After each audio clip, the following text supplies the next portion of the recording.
Hull-abaloo is our premium medium freight ship in the universe.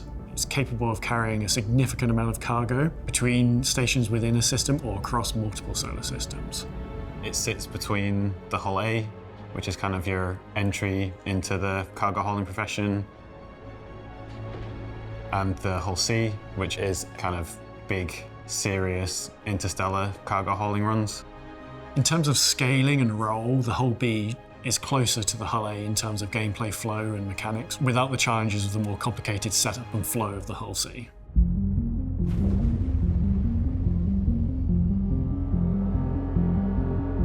When you first look at the Hull-B, you definitely know it's a MISC ship.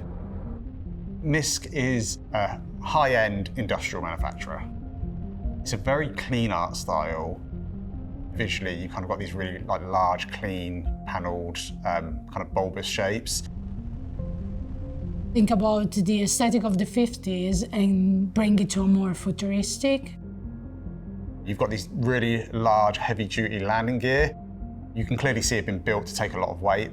And then move along the top, and there's some really nice detail, some nice ribbing where the remote turret sits. Continuing along the top, there's a nice spoiler towards the rear. When you see this ship collapse, it feels almost like a little shuttle that could fly about. But then as you start to look at the back, you've got these massive engines on the rear of it, and then that gives you a bit of a visual indication that maybe there's something a bit more to the ship than what you see at first glance. Much like the rest of the Hull series, it has a compacting and extending spindle in the centre section that allows the ship to have a smaller silhouette and shape when not carrying cargo, and then expanding out to carry the maximum amount of cargo. It's quite a marvel of engineering in how much spindle and cargo grid we've managed to fit into such a small space when it's collapsed.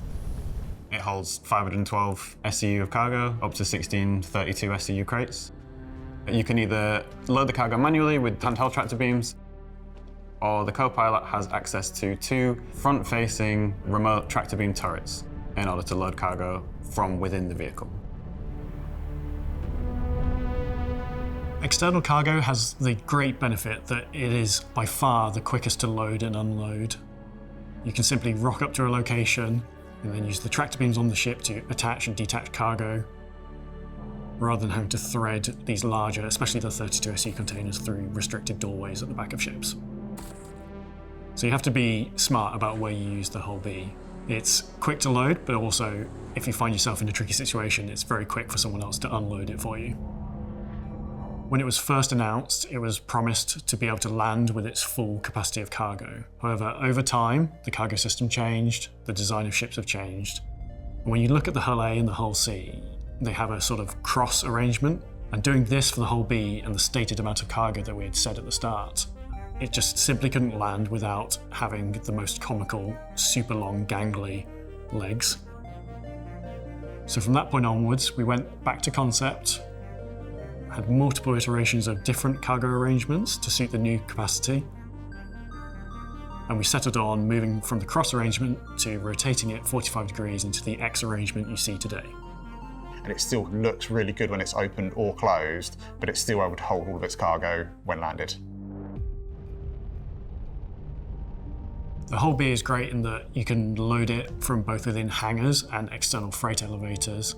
And then in the future, we want to allow you to be able to also use the facilities of docking, so you can truly load it from anywhere with any sort of cargo.